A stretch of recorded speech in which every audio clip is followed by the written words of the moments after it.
रूस ने जारी किया है गिरफ्तार आतंकियों का एक और वीडियो। जी हां, यूक्रेन सीमा से पकड़े गए 4 आतंकी, इसमें आपको बता रहे हैं कि 4 आतंकी पकड़े गए। यूक्रेन भाग रहे थे आतंकी, ये रूस की तरफ से कहा गया और इनके लगातार वीडियो भी जारी किए गए। खास बात यह कि चारों आतंकी यूक्रेन की सीमा में घुसने की कोशिश कर रहे थे और इसी वजह से अब लगातार रूस ज्यादा भड़क गया है।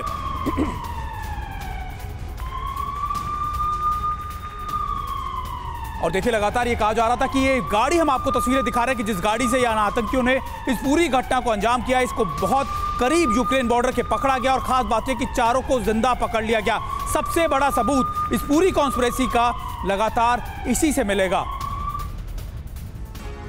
और देखिए, लगातार इस पूरे अटैक के बाद बेहद गुस्से में है व्लादिमीर पुतिन और अगला कदम उनका क्या होने वाला है, ये सबसे ज्यादा देखने वाली बात होगी कि कैसे अब वो यूक्रेन से बदला लेंगे या जो भी जिसने भी इस घटना को अंजाम दिया उससे कैसे बदला लेंगे। यूक्रेन युद्ध के बीच रूस पर सबसे बड़ा हमला करने वाले पुतिन के लिए करो या मरो वाली स्थिति पैदा हो गई है। सबसे बड़ी बात यह कि जल्द से जल्द बदला लेना की कोशिश लेना चाहते हैं और यही बात यह है, कहा जा रहा है कि असली मास्टरमाइंड की खोज करना और साजिश करने वाले देश के खिलाफ सबूत इकट्ठा करना, यह भी एक बड़ा चैलेंज है। यूक्रेन पर शामिल होने का आरोप लग चुका है, अमेरिका भी रूस के आरोप लगा रहा है और ये पुख्ता सबूत मिलते ही एक्शन होगा बिल्कुल शुरू। और देखिए, लगातार ये कोशिश की जा रही है कि एक कंक्रीट या फिर एक कंसोलिडेट एविडेंस इकट्ठा किया जाए। अब राजेश सर, ऐसा लगता है कि रूस वेट कर रहा है कि उसके हाथ में वो सारे एविडेंसेस लग जाएं, जिसके बाद अगर वो यूक्रेन है या फिर वो कोई और देश है, उसके खिलाफ एक ओपन वॉर शुरू कर सके दोबारा से। सुमित, ये बिल्कुल सही है, लेकिन अभी सोचना ये है, क्योंकि जो भी अभी तक एविडेंस सामने आए हैं दो तरफे हैं। तो एक तरफ से तो जैसे अमेरिका से रिपोर्ट्स आ रही हैं, चाइना से रिपोर्ट्स आ रही हैं कि ये आईसिस का है और वो इस बात का पहलू सामने लाते हैं कि सीरिया में रशिया ने आईसिस के साथ लड़ाई की है, तो ज़रूर वो उनके अगेंस्ट हैं और आईसिस सी भी उनके अगेंस्ट हैं। तो हो सकता है कि ये आईसिस का हो, लेकिन जो एविडेंस मॉस्को बता रहा है कि वो बेलगोरोद की तरफ जा रहे थे और वहाँ से क्रॉसओवर करने की कोशिश कर रहे थे, और आपने देखा है कि बेलगोरोद में जो है रशियन एंटी पुतिन फोर्सेस जो हैं यूक्रेनियन फोर्सेस के साथ मिलकर के बॉर्डर रीजन्स में काफ़ी खटपट कर रही हैं।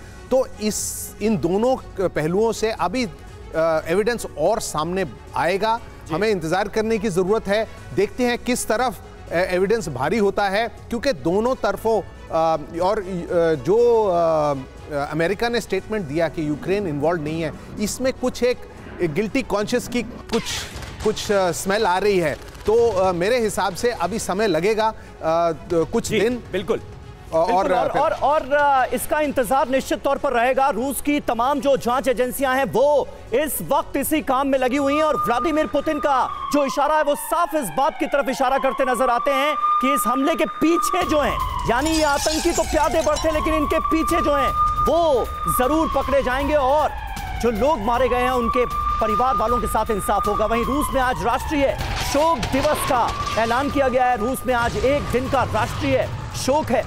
मॉस्को में हमले को लेकर राष्ट्रीय शोक की कॉल दी गई थी। कल पुतिन ने राष्ट्रीय शोक की घोषणा की थी और इस वक्त पूरा रूस गमगीन है, क्योंकि इतना बड़ा हमला रूस की राजधानी मॉस्को में हो जाएगा। रूस के दिल पर इतनी बड़ी चोट पहुंचाई जाएगी, ये किसी ने सोचा नहीं था। 183 लोगों की जान गई है और रूस इस वक्त बदले की आग में जल रहा है। और अब आपको बताते हैं कि हमले के बाद कैसे भागे आतंकी। अटैक के बाद आतंकियों के भागने का पूरा रूट क्या था, यह देखिए। क्रॉकस सिटी हॉल में फायरिंग के बाद आतंकी भागे। क्रॉकस सिटी हॉल से चारों आतंकी निकलते हैं। सभी आतंकी सफेद कार में बैठते हैं और उसके बाद भागने की कोशिश होती है। ब्रियांस्क की तरफ चारों आतंकी निकले कार में बैठकर। सुरक्षा बलों ने चेकिंग के लिए कार रुकवाई। आतंकियों ने अचानक फायरिंग शुरू कर दी।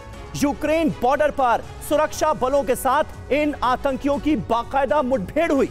मुठभेड़ की आड़ में आतंकियों ने भागने की कोशिश की और इसके बाद रूसी सुरक्षा बलों ने चारों आतंकियों को पकड़ लिया, इन्हें धर दबोचा और अब ये आतंकी पूरी साजिश का सबसे बड़ा सबूत है प्रोफेसर संजय भारद्वाज। अगर यह कहा जाए तो बिल्कुल गलत नहीं होगा। क्या लगता है, पुतिन तो इशारा कर रहे हैं यूक्रेन की तरफ कि ये आतंकी यूक्रेन की तरफ भागने की कोशिश कर रहे थे, यानी ये बताने की कोशिश है कि यूक्रेन का हाथ इसके पीछे हो सकता है, ऐसा है क्या? देखिए, मेरी समझ में 3 बातें साफ नज़र आ रही। पहली बात कि वेस्टर्न कंट्रीज़ और यूक्रेन इस बात से अपने आप को इनकार करें कि हमारा कोई इन्वॉल्वमेंट है इसमें।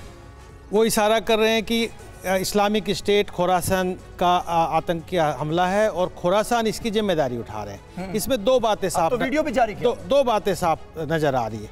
पहली बात कि मुझे लगता है वेस्टर्न पावर ये बताना चाहती है कि आतंकवाद रशिया के लिए भी उतना ही बड़ा खतरा है जितना हमारे लिए है। तो आप इस बात को समझिए, क्योंकि उधर हमास को भी आतंकवादी ठहराया गया और हमास को कहीं ना कहीं रशिया और चाइना का समर्थन इनडायरेक्ट रूप से देखने को मिलता है। और इसका एंगल दिया गया सीरिया में, जैसे प्रेसिडेंट असद को सपोर्ट किया रशिया ने, तो आईएस नाराज है और आईएस ने ईरान में भी खतरा किया। एक एंगल दिया जा रहा है। लेकिन दूसरी बात जो मैं बात कहना चाहता हूँ, देखिए अभी तक कन्वेंशनल, ऐसा भी हो सकता है क्या कि आतंकी हमले कराए जाएं और फिर ये एहसास कराया जाए कि आतंकी देखिए कितना बड़ा खतरा है, क्योंकि कहते हैं ना प्यार और जंग में सब कुछ जायज है, वैसा है क्या? मैं उसी एंगल को बता रहा हूं कि ऐसा हुआ होगा। ये जियोपॉलिटिक्स है, इसमें कहां किसके साथ कौन खड़ा है, क्योंकि एनिमी इज फ्रेंड।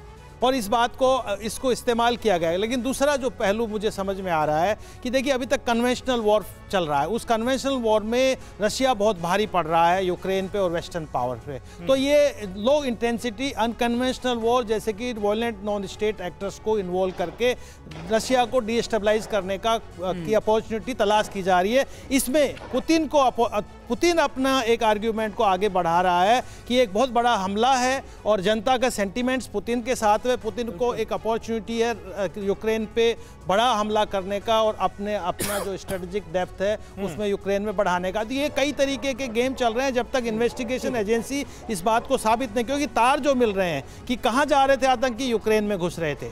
तो एक बड़ा इंडिकेशन है कि यूक्रेन कहीं ना कहीं अप्रत्यक्ष रूप से इस बिल्कुल सही बात है। और सुमित, ऐसे में अमेरिका का क्या रुख है, ये भी बड़ा महत्वपूर्ण। बिल्कुल, अमेरिका लगातार इस पे अपना पल्ला झाड़ रहा है। उसने यूक्रेन को भी क्लीन चिट